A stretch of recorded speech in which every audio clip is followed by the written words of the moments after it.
इस मूवी की कहानी एक मैजिक शो से स्टार्ट होती है। मूवी में हम देखते हैं जिसका नाम माजो होता है। ये एक स्ट्रीट मैजिक शो सभी लोगों को दिखा रहा होता है। सभी लोग इस मैजिकल शो को एंजॉय कर रहे होते हैं। इसी बीच माजो को अपने दर्शकों के बीच एक लड़की दिखाई पड़ती है, लेकिन ये लड़की थोड़ी परेशान सी दिख रही होती है।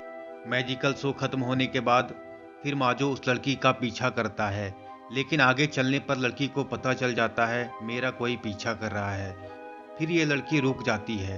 लड़की को पता चल जाता है जादूगर मेरा पीछा कर रहा है। दरअसल माजो को अपने साथ काम करने के लिए एक लड़की की तलाश थी, जिससे इसका मैजिक शो ज्यादा से ज्यादा लोगों के बीच पसंद की जाए। माजो फिर उस लड़की को अपने साथ काम करने के लिए कहता है और इस लड़की का नाम कैंग होता है। दरअसल कैंग को भी काम की तलाश थी, तो माजो की इस ऑफर को कैंग एक्सेप्ट कर लेती है। आगे की स्टोरी में हम देखते हैं माजो एक बड़ा जादूगर बन चुका था। माजो की मैजिकल शो काफी नाम कमा चुकी थी। कहानी में हम देखते हैं माजो एक बहुत बड़ा शो कर रहा होता है और इसका शो बहुत सारी ऑडियंस देख रही होती है। माजो इस मैजिकल शो में एक दरवाजे के आगे एक मंत्र पढ़ता है, जिससे दरवाजा अपने आप खुल जाता है। फिर माजो उस दरवाजे के ऊपर एक काला कपड़ा फेंकता है और वो काला कपड़ा एक भूत का रूप ले लेता है। माजो उस भूत से पूछता है कौन हो तुम। इस पर भूत कहता है मैं अपने कातिल का बदला लेने आया हूँ, और भीड़ की तरफ इशारा करते हुए बोलता है मुझे जिसने मारा था वो कातिल इस शो में बैठा हुआ है। फिर भूत उस कातिल की तरफ लाइट का फोकस करता है। यह देखकर कातिल वहां से भागने लगती है, लेकिन उसे भूत पकड़ लेता है और काले कपड़े में कैद कर लेता है। यह सब देखकर माजो उस लड़की की जान बचाने की कोशिश करता है।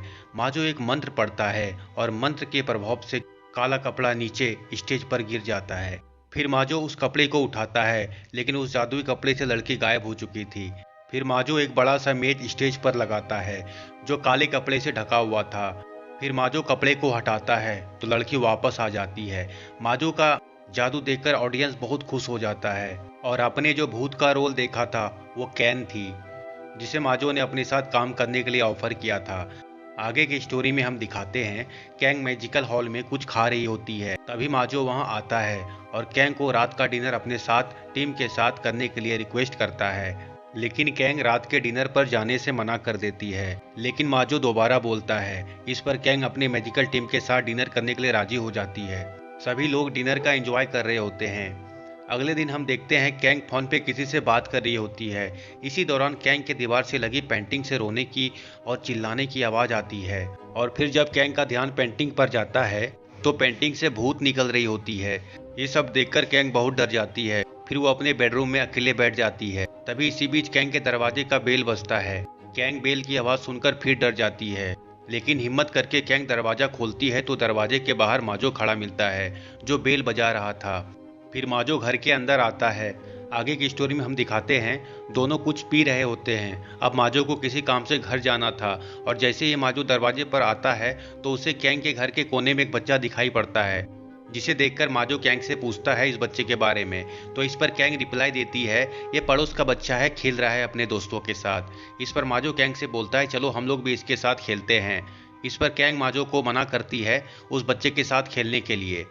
इसी बीच माजो उस बच्चे की तरफ दोबारा से देखता है तो वो बच्चा वहां से गायब हो चुका था, और फिर वो बच्चा घर के दूसरे कोने में नजर आता है।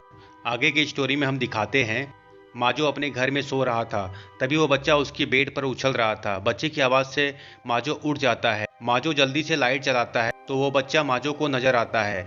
ये सब देखकर माजो डर जाता है। दरअसल ये बच्चा एक भूत था। इसके बाद माजो अपने घर से जैसे तैसे डर के मारे घर से बाहर भाग जाता है। फिर माजो कैंग को कॉल करता है और अपने साथ बीती सारी घटनाओं को कैंग को बताता है। फिर कैंग माजो से मिलने आती है और फिर दोनों बात कर रहे होते हैं।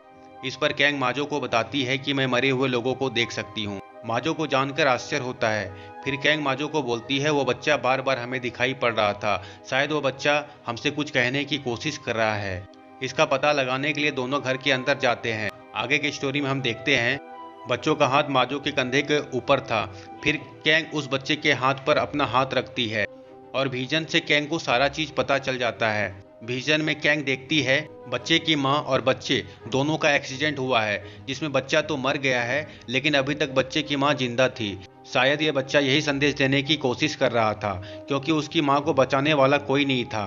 फिर कैंग और माजो उस बच्चे की मां को बचाता है। इस पर बच्चे कैंग और माजो को धन्यवाद करता है और वहां से गायब हो जाता है।